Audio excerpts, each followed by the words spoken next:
这是一个神奇的手环，因为它可以召唤异世界生物当你的打工人，让你体验全方位白嫖的快乐。这天，大雄回到家，直接撞进了温柔乡。别看这头猩猩比胖虎还胖虎，却是小多拉的开瓶器。送上水果作为奖赏后，小多拉就用道具送他回到了异世界。而这道具正是可以召唤神兽的动物环，比如你是个柔弱的汉子，打不开瓶盖，道具就会送来握力最有500公斤的异域胖虎。陆木掐指一算，打不开瓶盖，难道不是因为某喵没有手指吗？有如此神器，大雄想都不想就要白嫖。因为几分钟前小夫又凡尔赛了，出身高贵的他有专属坐骑，而他也被尊称为白马王子。看着静香要当白雪公主的架势，大雄也想召唤个神兽坐骑当回唐僧，于是他举起了手环，念起了咒语。结果下一秒，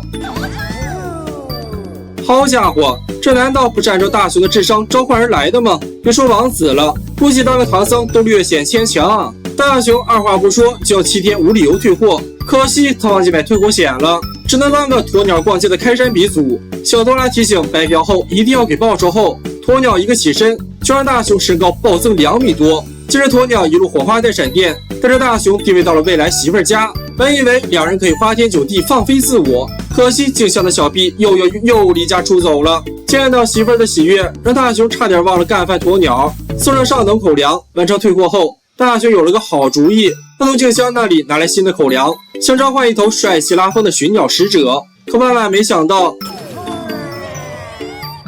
还是那熟悉的味道，堪忧的智商。接着鸵鸟一个信仰之跃，来到静香家的制高点，只见他膀胱一扫，外加电动小马达，就带着静香找到了常年离家出走的小臂。虽然再次封印了小臂，可立着大功的大雄只想专心撩妹，完全忘了身后一心只想干饭的鸵鸟。这时，公园里哭泣的小正太吸引了静香，因为他的气球被树给抢了。只见静香高举手环召唤神兽，竟召唤来了中国独有的干饭王大熊猫。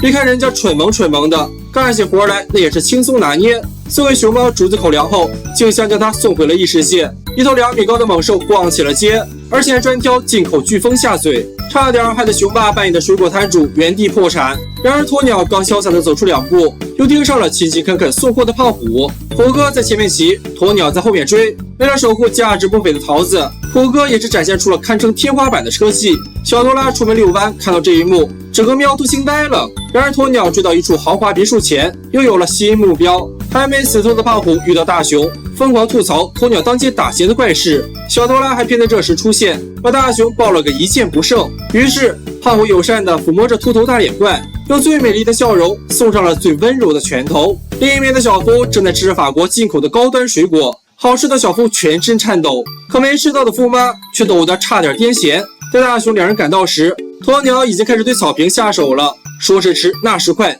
小多拉飞身跃起。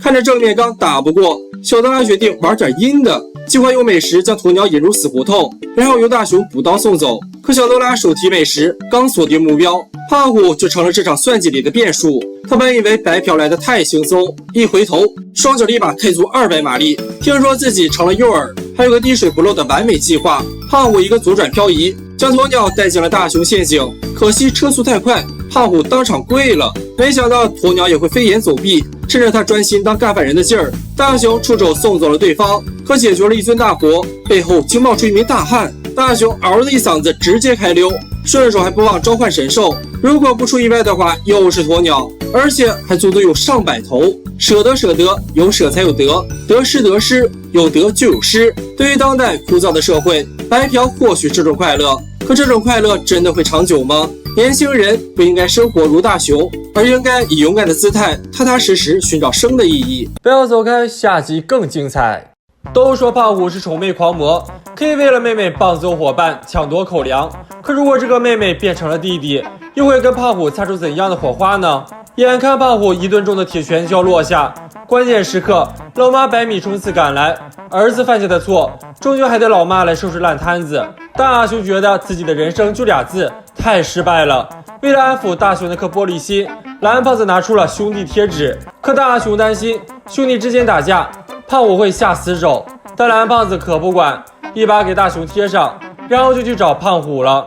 为了阻止惨剧的发生，大雄出门拦截，却碰到了小夫使坏，对着大雄就是一记精准投射，直接把大熊干翻在地。大熊也强硬了一回，直接命中小夫帅气的脸庞，两人玩起了追逐战。可大熊又不看路了，直接跟胖虎亲密接触。看着胖虎吃人的眼神，小夫以为来的是同伴，最终还是落到了1米大高个的小夫头上。眼看两人称兄道弟，吓得小夫只想回家找妈妈。剧场版胖虎上线，还给了大熊一个摸头杀。大熊瞬间决定当胖虎最棒的弟弟。来到空地，胖虎介绍起自己的弟弟，看着众人不屑的眼神，胖虎气的就要重拳出击，还抢了玩具车硬塞给大熊玩。看着小伙伴们无比亲切和善的眼神，大熊简直压力山大。看着胖虎以抢为傲，大熊也是挺无语的，本想借口肚子饿趁机逃走，可胖虎怎会饿了弟弟，只要能吃统统借走。看着如小山般的战利品，大熊也不客气了，胖虎的名台词都为大熊改变了，大家的东西就是我的东西，我的东西就是你的东西。然后拿出一沓漫画，看着最新的录目动漫，吃着抢来的食物。当胖虎的弟弟简直太香了，吃饱喝足就该玩了。来到堤坝，坐上纸板，人肉滑梯就搭建完成。大熊首次尝试，竟然没摔跤。听说大熊喜欢玩，胖虎决定先滑他个9981回。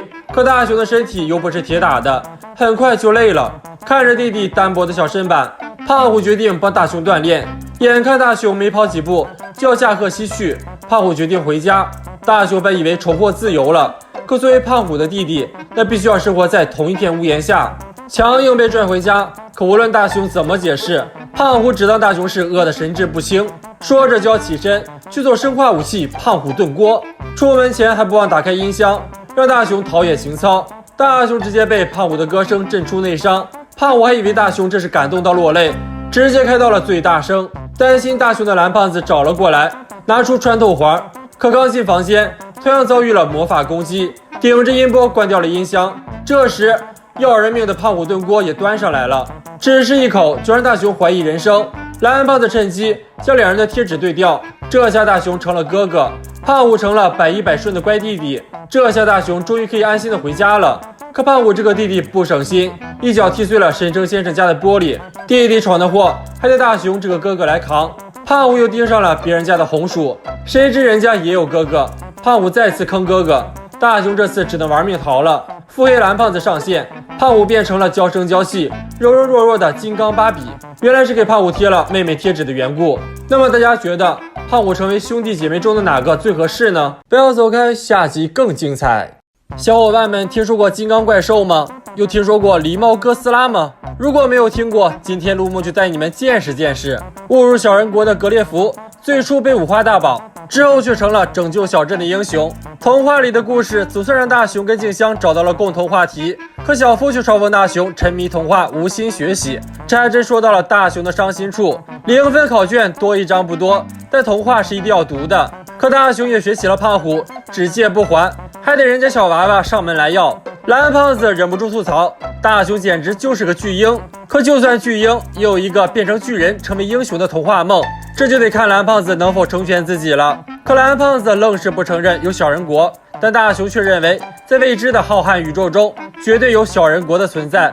蓝胖子拧不过大熊，只好拿出宇宙救生舱，两人钻进飞船，按下按钮，轰隆一声朝着宇宙进发。这飞船可厉害了，能够自动搜索目标星球。大熊本以为是个漫长的旅行，刚准备来上一觉，就被震得人仰马翻。看来是到了，打开舱门，两人被海水浇得心飞扬透心凉。大熊本以为要命丧大海，却发现这深度都不到自己膝盖。蓝胖子膀胱一扫，发现巨型游轮，迈着小碎步就冲了过去。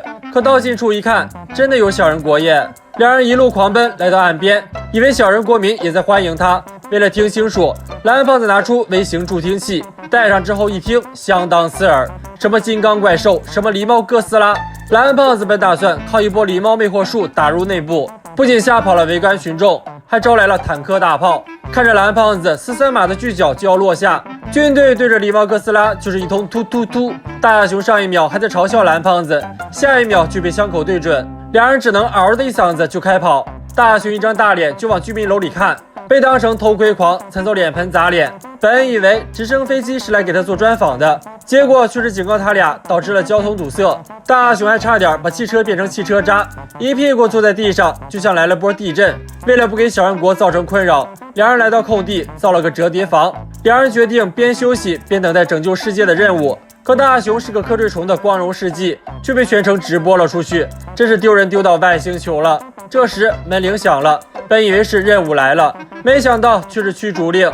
原来是两人让小人国体验了白天的黑。大雄本想甩出自己高大的身躯以及超高的智商来得到认可，可他掉落了0分考卷，显然脑子不太灵光啊。两人又把目标换到了后山，结果却阻碍了水坝的建设，两人只好把房子设在了公海之上。休息时，大雄膀胱一扫，发现水中金光闪闪。蓝胖子用放大镜一看，哇哦，好多鱼哟！两人突发奇想，决定用鱼缸为小人国做个水族馆。说干就干，渔网在手，鱼儿我有。如果不出意外的话，要出意外了。又被警告破坏生态平衡，人有3急。大雄掏出大宝贝就给大海灌溉，这次又被集体抗议，说是海洋污染，一直被嫌弃，就连大雄也忍不住了。两人只能返回地球，但这次的冒险并不是没有收获，而是让大雄深深体会到了一件事，那就是童话里的故事都是骗人的。那么小伙伴们认为童话里的故事有真实存在的吗？